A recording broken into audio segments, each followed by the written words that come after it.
नमस्कार, आप देख रहे हैं आर न्यूज। आपके साथ मैं हूं पल्लवी रविंद्र सिंह। बुलेटिन की शुरुआत इस वक्त की सबसे बड़ी खबर के साथ जो तेलंगाना से आ रही है। तेलंगाना में लॉकडाउन का ऐलान कर दिया गया है 12 मई से। आपको बताते चले 10 मई 10 दिन का लॉकडाउन रहेगा। लॉकडाउन लागू कैबिनेट की बैठक में यह बड़ा फैसला लिया गया है। कोरोना के बढ़ते मामलों के देखते हुए तेलंगाना की सरकार ने यह बड़ा फैसला लिया। तो आपको बताते चले तेलंगाना में भी अब लॉकडाउन की घोषणा कर दी गई है। जिस तरीके से कोरोना वायरस लगातार पैर पसारता जा रहा था, उसको देखते हुए बड़ा फैसला तेलंगाना सरकार की तरफ से लिया गया है। तेलंगाना में कल यानी 12 तारीख से 12 मई से आपको बताते चले संपूर्ण लॉकडाउन रहेगा। सख्त पाबंदियां इस दौरान जारी रहेंगी।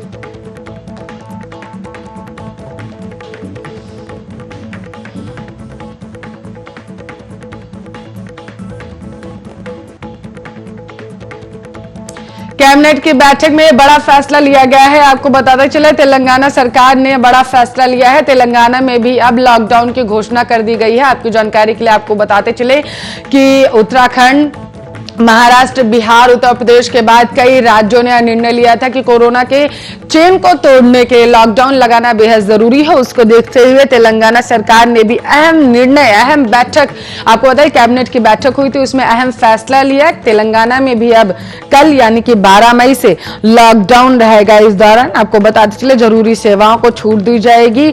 मेडिकल के लिए जा रहे व्यक्तियों को छूट दी जाएगी, हालांकि उन्हें कर्फ्यू पास दिखाना पड़ेगा। इसके साथ साथ अन्य जरूरी कार्यों को लेकर के भी छूट दी जाएगी। लेकिन आपको बताते चले शॉप्स खोलने पर लोगों के पाबंदियां रहेंगे। इसके साथ साथ अगर कोई बिना कारण बाहर निकलता है तो उस पर सख्त एक्शन लिया जाएगा। तेलंगाना सरकार की तरफ से गाइडलाइंस जारी करने के बाद ये जानकारी दी गई। तो कोरोना के बढ़ते मामलों के चलते आपको बताते चले तेलंगाना सरकार ने बड़ा फैसला लिया।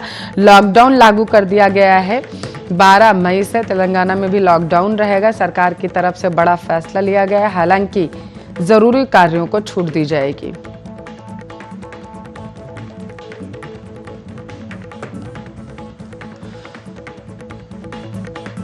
तेलंगाना सरकार ने बड़ा फैसला ले लिया है। आपको बता चले कोरोना वायरस जिस तरीके से देश में पैर पसारता जा रहा था, उसको देखते हुए कोरोना की चेन तोड़ने के लिए तेलंगाना में भी लॉकडाउन लगाने की घोषणा कर दी गई है। 12 मई यानी कि कल से तेलंगाना में लॉकडाउन रहेगा।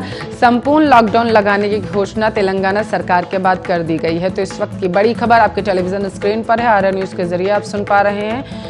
आपकी जानकारी के लिए आपको बताते चले कैबिनेट की बैठक में अहम फैसला तेलंगाना सरकार की तरफ से लिया गया है। अगली खबर का रुख करते हैं। कन्नौज में आर्या न्यूज की खबर का बड़ा असर देखने को मिला है, जहां कालाबाजारी की खबर दिखाने के बाद एडीएम ने मामले में कार्रवाई की है। एडीएम ने कालाबाजारी के खिलाफ कार्रवाई करते हुए दवाई व्यापारियों को तय रेट पर ही बिक्री करने के निर्देश दिए। साथ ही ऐसा न करने पर महामारी और औषधि अधिनियम के तहत सख्त कार्रवाई करने की बात कही है। आपको बताते चले कि एडीएम को मेडिकल स्टोरों के द्वारा कालाबाजारी करने की जानकारी मिली थी, जिसके बाद आर्या न्यूज ने प्रमुखता से दवाइयों की कालाबाजारी की खबर को दिखाया था। जिसके बाद आपको बताते चले आर्या न्यूज की खबर का बड़ा असर यहां पर देखने को मिला है। सीधे तौर पर आपकी जानकारी के लिए आपको बताते चलें कि जो मेडिकल स्टोर्स हैं वहां पर छापेमारी की गई एडीएम की तरफ से, और सख्त निर्देश दिए गए मेडिकल स्टोर्स को कि जो दवाइयों का तय रेट है उसी रेट पर दवाइयों को बेचा जाएगा। महामारी की स्थिति में कालाबाजारी को कंट्रोल करने के लिए सूबे की सरकार की तरफ से ये अहम कदम उठाया गया है। आपको जानकारी के लिए आपको बताते चले कि आर्या न्यूज की खबर का यहाँ पर बड़ा असर देखने को मिला है कन्नौज में कालाबाजारी पर। इस मामले पर ज्यादा जानकारी के साथ कन्नौज से हमारे संवाददाता चंद्रप्रकाश टेलीफोन लाइन पर जुड़ चुके हैं। चंद्रप्रकाश, पूरी जानकारी चाहते हैं। खबर का बड़ा असर देखने को मिला है, यहाँ पर कालाबाजारी रोकने के लिए प्रशासन पूरी तरीके से मुस्तैद नजर आ रहा है।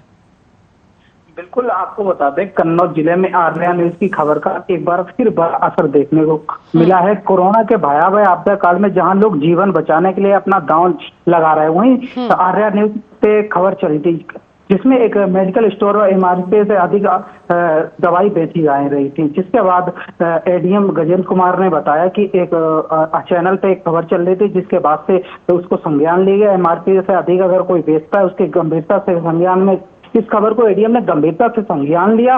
उन्होंने केमिस्ट एसोसिएशन के पदाधिकारियों से बचौल से मीटिंग के दौरान उन्होंने सख्त निर्देश देते हुए कहा आवश्यक दवाओं की अगर कालाबाजारी नहीं होगी तो साथ में ये एमआरपी रेट से अगर दामों में दवाई नहीं बेची जाएगी। अगर कोई आपदा से अफसर बताता है तो उसके खिलाफ सख्त सख्त कार्रवाई की जाएगी।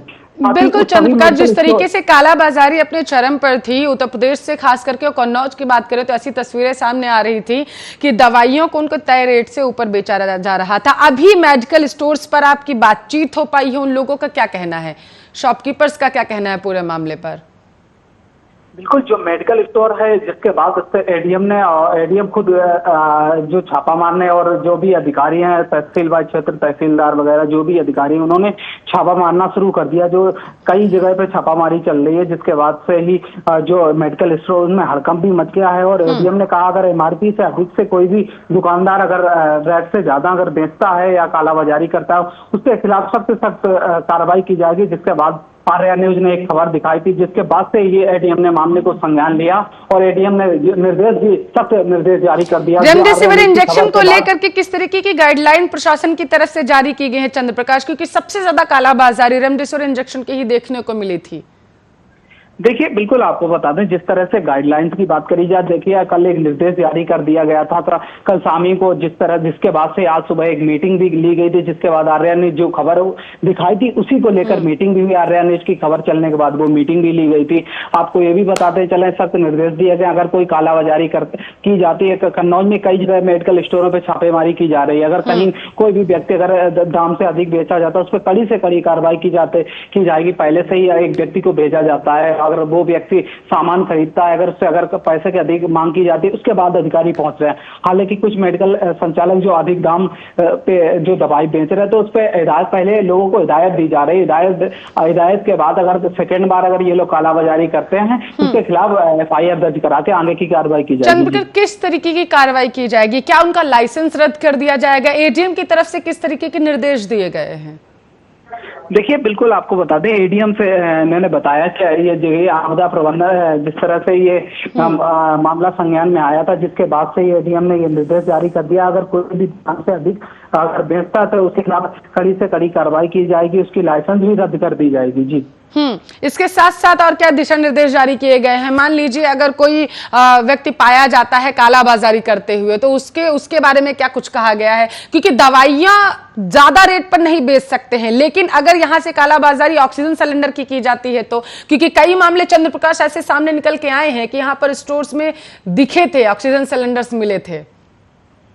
बिल्कुल, उत्तर प्रदेश में कई जनपदों में जिस तरह से ऑक्सीजन सिलेंडर की कालाबाजारी हो रही थी, जिसके बाद से वो भी खबरें सामने आ रही थी। जिसके बाद अगर कन्नौज प्रशासन की बात करी जाए, ऑक्सीजन की हालत के भी कालाबाजारी की मामला सामने नहीं आया। जो भी अभी कालाबाजारी के मामले सामने आ रहे थे, उस पर प्रशासन पूरी तरह से अलर्ट दिखाई दे रहा है। जिस तरह से कन्नौज में पंचायत चुनाव के बाद कुछ अधिकारी भी पॉजिटिव हुए, हालांकि जिसके बाद भी अधिकारी पॉजिटिव होने के बाद भी अपने कामों पर पूरी तरह से निर्वहन कर रहे हैं। और अगर यहाँ कन्नौज की बात करी जाए, अस्पतालों की बात करी जाए, अन्य जगहों की बात करी जाए, देखिए जिस तरह जो प्राइवेट अस्पताल हैं वो हालांकि जानकारी में आ रहा है, जिस तरह जो प्राइवेट अस्पताल हैं ऑक्सीजन को लेकर लंबी मोटी रकमों ले रहे हैं। देखिए मेडिकल स्टोरों पे जो ऑक्सीमीटर है जो 500 रुपए में महज आता है, देखिए अगर अधिकारी जाते हैं तो ऑक्सीमीटर नहीं मिलता है, वो कह देते हैं मेडिकल स्टोर वाले के ऑक्सीमीटर बेच ही नहीं रहा है। अगर कोई कस्टमर जाता है तो उसी ऑक्सीमीटर से 2000 से 2500 रुपए लिए जाते हैं। जी, महत्वपूर्ण जानकारी यहाँ पर चंद्रप्रकाश आपने दी है। तो बेहद महत्वपूर्ण सवाल ये भी बन जाता है चंद्रप्रकाश,